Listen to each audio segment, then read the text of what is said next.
Thank you for tuning in to College Press Box with us this evening. First and foremost, all of us here at TSTV would like to send our thoughts and condolences to the Brown family and the victims of the campus stabbing that occurred on Monday. Our hearts are with the Longhorn community during this time of grief.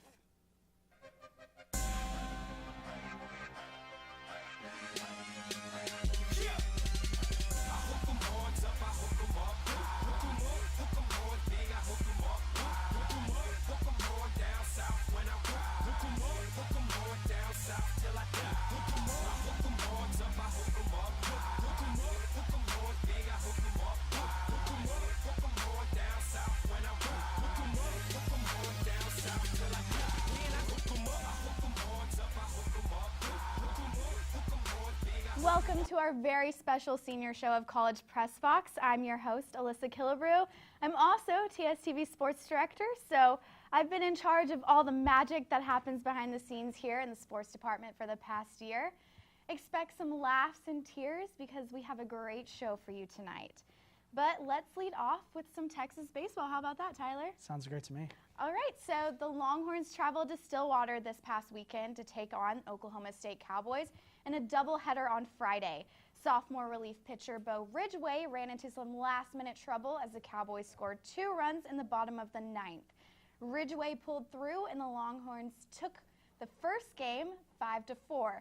Ridgway became the first Texas pitcher with a double-digit save since Corey Knievel in 2011.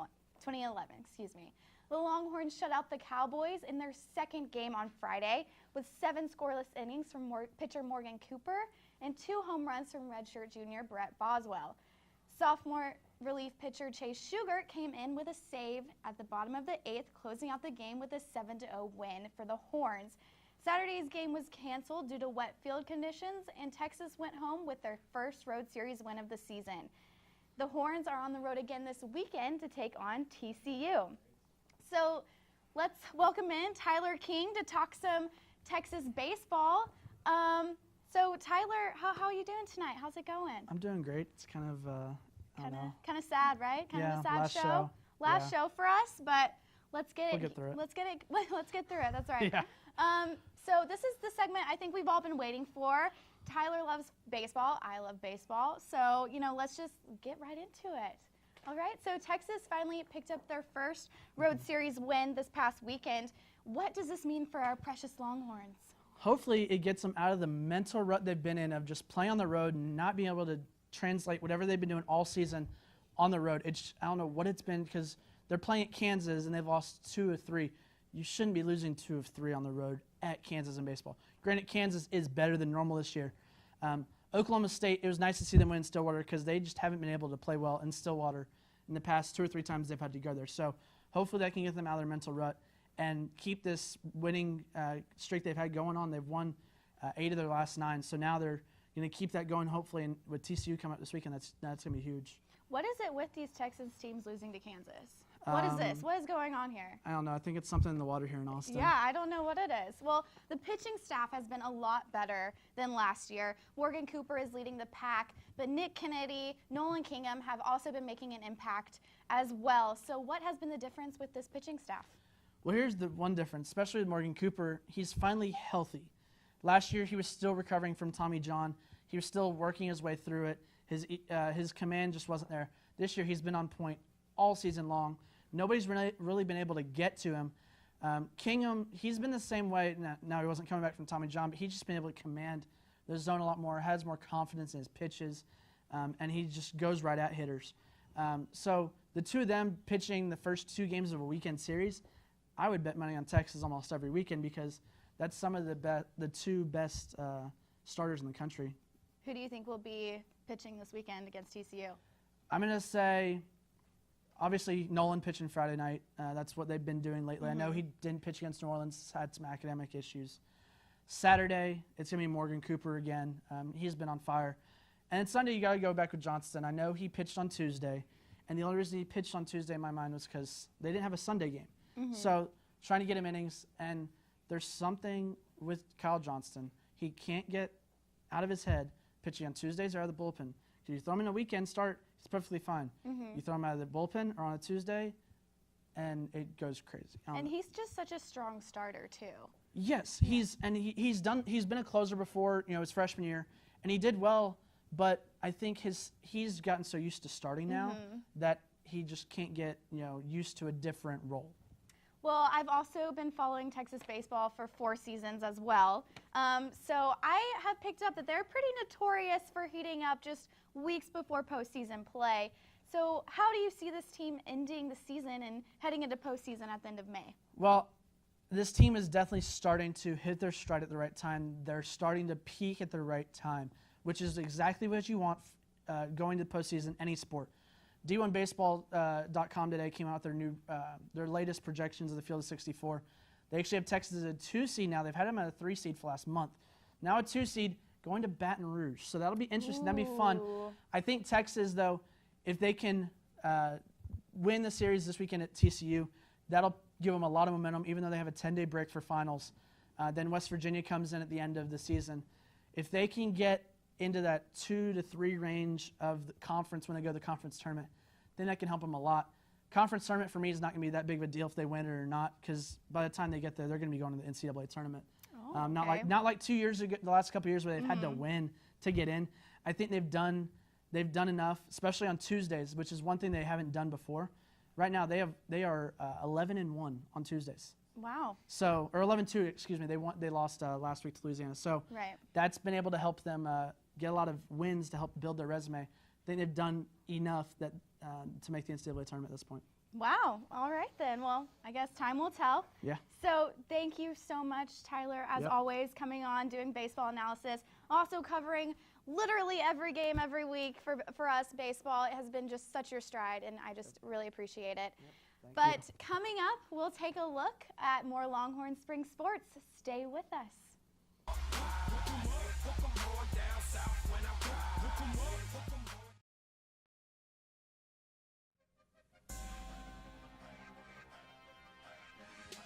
Welcome back. Thanks for sticking with us for our senior show.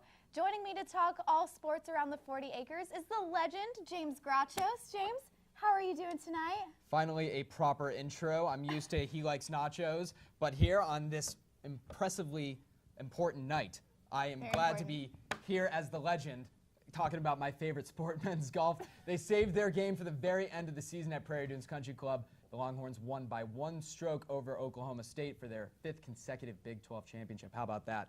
Scotty Scheffler and Doug Gim both tied 1 shot off tournament medalist. A huge weekend for Doug Gim. He shot an 80 on his first day and played even par through the last 3 rounds. Gim was also nominated for National Player of the Year. Maybe the best news for UT Golf is also that they will be at home at Steiner Ranch playing for their spot in the national tournament. Wow. Well, let's head over to women's golf. Women's golf won its first Big 12 championship since 2011, solidifying its 4th Big 12 title in school history. Freshman Emily Hoffman and junior Sophia Schubert led the Longhorns with top 5 finishes, Hoffman earning runner-up honors and Schubert tying 5th place. Hoffman made 11 birdies and finished 1 over par, while Schubert closed the weekend 4 over par. The Longhorns will play NCAA Regional on May 8th. With and against winds nearing 20 miles per hour, track and field sprinted to a strong regular season finale. They collected a team win right here in Austin, but it was Aldrich Bailey Jr. stealing the show with a 200-meter sprint in 19.99 seconds. Coach Mario Satania says it is a massive accomplishment, especially heading into the Big 12 championships in 2 weeks. Texas men's tennis played in the Big 12 championships this past weekend.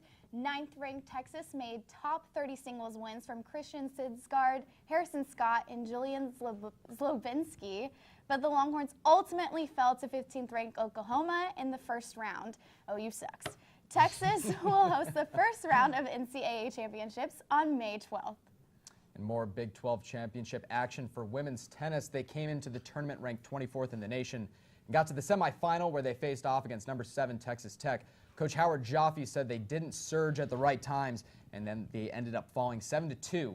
Next weekend, they will take on Wake Forest in the first round of the national tournament in Columbia, South Carolina. Softball traveled to Lawrence, Kansas to take on the Jayhawks in a doubleheader on Friday. Sophomore pitcher Erica Wright got her 4th one-hitter of the season to shut out Kansas 10-0 in the first game. Senior pitcher Tierra Davis recorded a season high of 9 strikeouts to hold Texas to a 2-0 win in the second game, completing a doubleheader sweep. Texas will have a split series against Baylor in both Waco and Austin this weekend. But, you know, let's talk about our favorite sports, our favorite top moments in Texas sports this past weekend. You know, there have been so many incredible moments in Texas sports this past year. Volleyball advanced to a national championship game versus Stanford. Men's swimming and diving won their 13th national championship. The Texas and Texas A&M rivalry was even resurrected in baseball. Hey, but we want to talk about our top 3 favorite moments. And yes, they all happen to be in Texas football. So James, let's get right into it. So let's go back to September 4th. Texas kicked off the 2016 season against Notre Dame. It was a Sunday evening, so the nation had all eyes on DKR.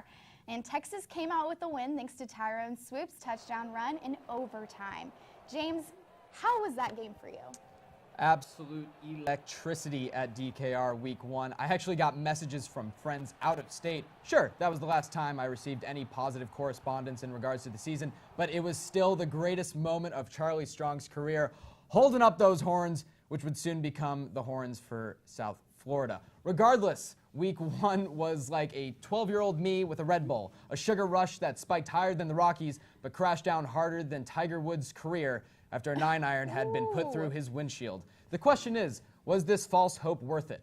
For Longhorns fans, I'd say it probably was. To have better loved and lost to Kansas than never to have loved at all. So much hope at the beginning of the season, am I right? So much hope. Well, there was still one good story. The man of many stories, D'Onta Foreman, had a year that many of us will never forget. And maybe an insignificant story from Foreman's point of view, he passed Earl Campbell's record of 11 straight games of 100 yards rushing. He went on to win the Doak Walker Award as country's top running back, joining Ricky Williams and Cedric Benson. As winners from UT, high praise but also high expectations for UT's player this season going into the NFL. You know, he truly was the saving grace of Texas football this season, like literally talking about carrying the team on your back. Am I right? Yes. What would we have done without D'Onta Foreman? Well, you know, I'm excited to see what he does for the Houston. Going pro. Congratulations to D'Onta. Awesome. Third round. Just incredible. But now for the top moment for Texas athletics this past year, it has to be the hiring of Tom Herman. I mean, after Charlie Strong's tough losses to Kansas and TCU, the university decided to make a bold coaching change after the most confusing week of speculations. Texas officially hired Houston's head coach, Tom Herman. And so far, I've seen some intense changes. What about you, James? I have to say that the hiring of Tom Herman brings an immediate culture shift to the 40 acres. Whether good or bad, the Longhorns will certainly be the most hydrated team in the nation. Any coach who looks at the urine color of over 100 student athletes probably wants to win more than your average Joe. The best coaches also have a reputation for being, well, let's call it tough.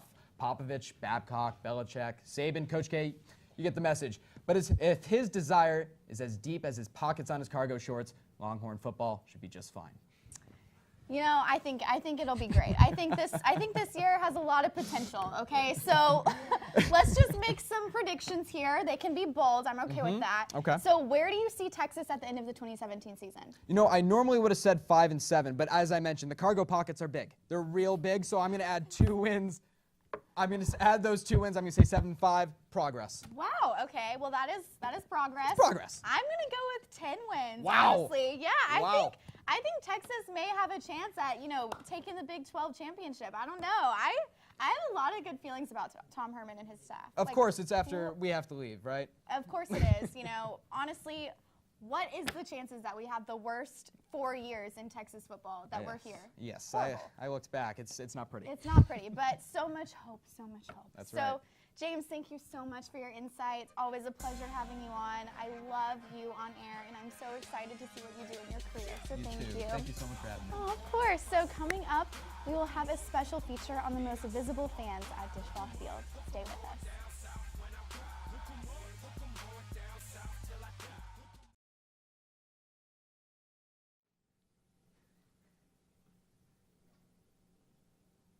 Thanks for sticking with us for our senior special. There's a lot to love about a weekend afternoon at the Dish, but there's nothing a baseball fan loves more than a cold beer, a hot dog, and a few homers over the fence. But just outside right field is a different group of loyal fans with a unique view. Into the windup. Here's the payoff pitch. Two down, Riley Ware. One hopper to third. Up with it, juggling it. Ready comes the first in time. I always say I created a monster. That's what I say. We started it out because you couldn't drink beer in the games. And that's why we started it, basically, me and my little brother. You can't go to a baseball game and drink a beer. I'm getting two, because that's how I do it. Me and my younger brother, Dean, were riding around looking for a parking space. And there was a guy over the left field wall. He had his pickup parked there watching batting practice, drinking a beer. And so I said, do you mind if I hop up there and look? And he said, no, not a problem. And I hopped up on the back of his tailgate, and you could see everything. And that's how it started. I love baseball. So to get a chance to come up here and watch the games from out here, it's great. I mean, I've been in the stands here, I've been in the suites here. I'd rather be out here on the truck. If I was sitting in the stadium, I would have people all around me that could be upset by something I said. Not that it would be crass or vulgar. Out here, I'm sitting with like-minded people that Jake McKenzie is at least to warm up for baseball think like I do, And I can't say politics or religion because that wouldn't be true. But as far as baseball, we're pretty all like-minded. Number one, we want UT to win, whatever it takes.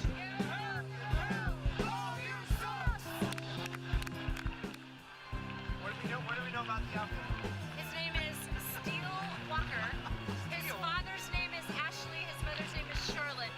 This is what we know. Hey, Steele! Sounds like you have two moms! Our entire reason for coming out here is to root the kids on, support the team, support the program. We have a lot of these kids that come out after games. We shake their hands. Keep your head up. Keep working. You guys are working hard. Keep at it. You're going to get there. Let's go, David! These guys, the coaches, the players, the fans, everybody inside they know we're out here. And we're not out here to not buy a ticket or to be out here being rowdy or whatever. At the end of the day, we want to see these guys succeed and do well. We're actually afraid of being kicked out of here. And it depends on who's ruling the roost as the Campos police or the Austin police go, because we've been lucky. Like this year, we can actually leave the buses out here till the end of the season. That could change tomorrow. You never know. You really don't. Attaboy, attaboy, attaboy. Come on, boy. I thought he swung at that. I'm getting blind here or something? When was the last time you paid for a ticket or paid to go into a UT game? Lordy mercy.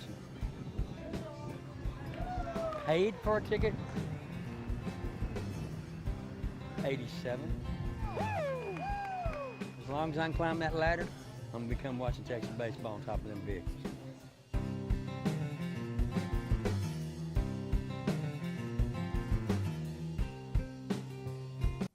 Next, we'll see what's coming up this week in Longhorn sports, and we'll finally say goodbye to our seniors. Keep it here.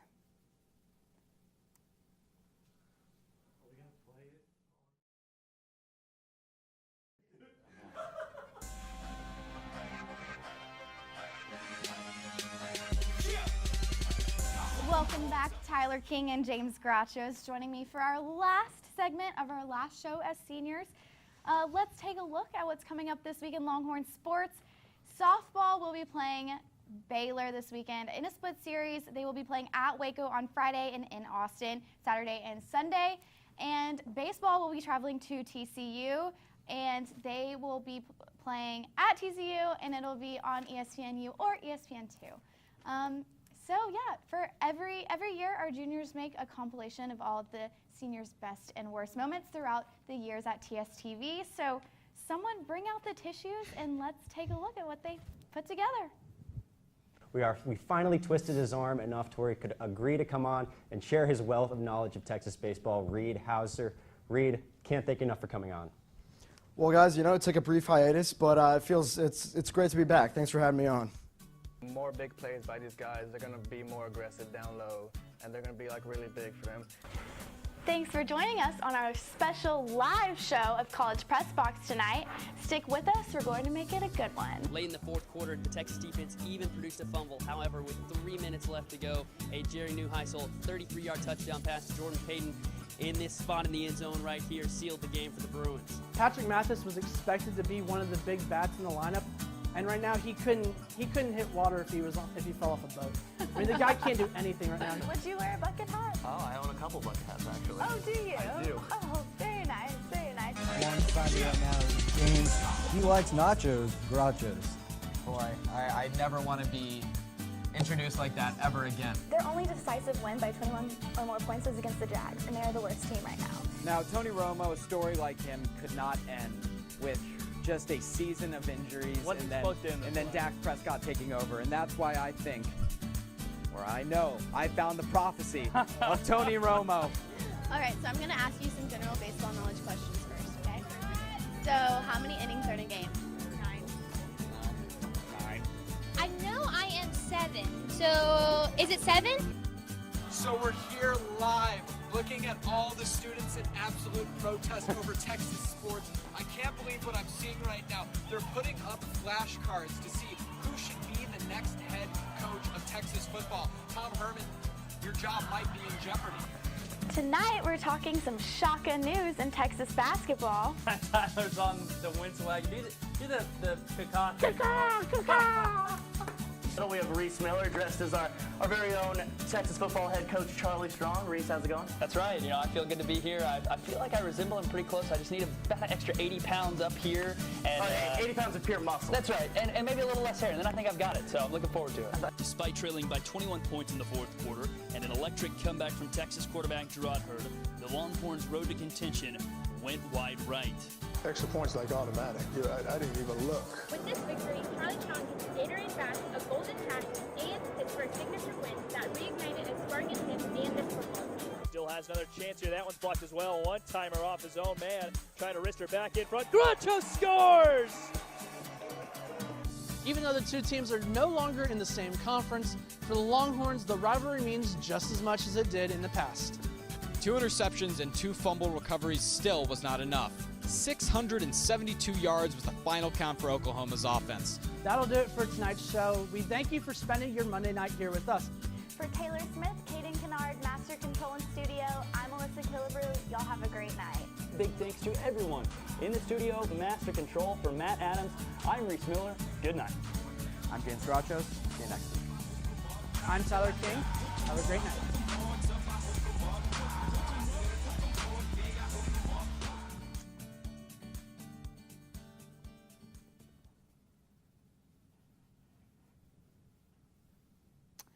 Well, I am thoroughly embarrassed. I don't know about y'all, but Wow, waterworks. very Waterworks. embarrassing. Waterworks. Yeah, interesting. Luckily, I didn't have as much embarrassing stuff only being here last year, so Yeah, not see, as much to go on. Now everyone at home knows why I am not pursuing a career on air.